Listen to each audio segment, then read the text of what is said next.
When it comes to normal coffee table discussions, I have a lot to share.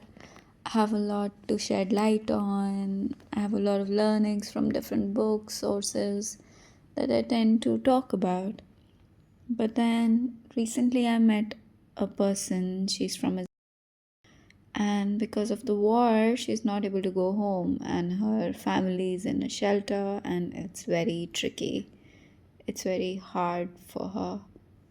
And when I was in this life situation, when she was talking about it and she was crying and she was feeling very emotional, not knowing what to do, how to handle things, I could not come up with one thing to say, anything to soothe her, to sympathize, to empathize, nothing, just nothing at all. The best I could do was offer her tissues. That's about it. I couldn't think of anything else. And that made me realize that there is such a big disconnect between our life, our everyday life, and these special rare occasions, and everything that we read in different books, sources, or listen podcast, or through different leaders, spiritual teachers, mentors, etc.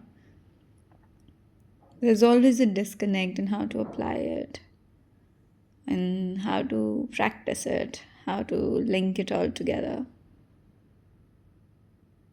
You cannot give somebody a lecture about detachment when they're feeling grief or when they're feeling scared, like they're in that moment, at that moment. How can we ever tell them to not feel what they're feeling, to not be scared of what they're scared in that moment? It sounds good when things are like, think of it like an ocean. When the waves are already high, you cannot learn to control the ship.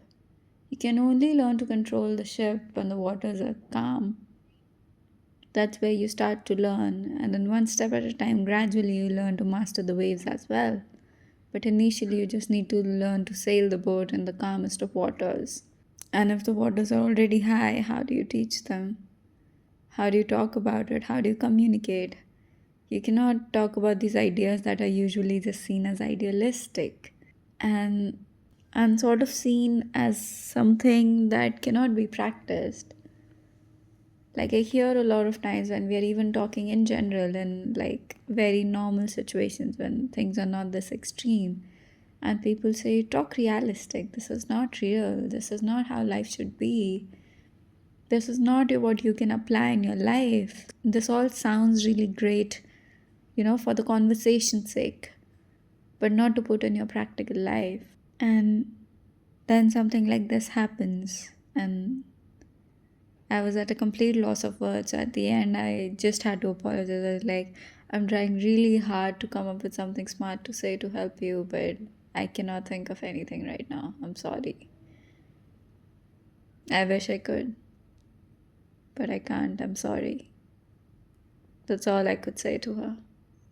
And she was so sweet that she was actually trying to tell me that, no, whatever we are talking is helping and that it's great and I'm learning so much and this and that. She's really sweet. I truly hope that she finds the strength to get through this. And not just her, but everybody who's stuck in this situation at the moment. I hope they find the strength. I'll see you tomorrow.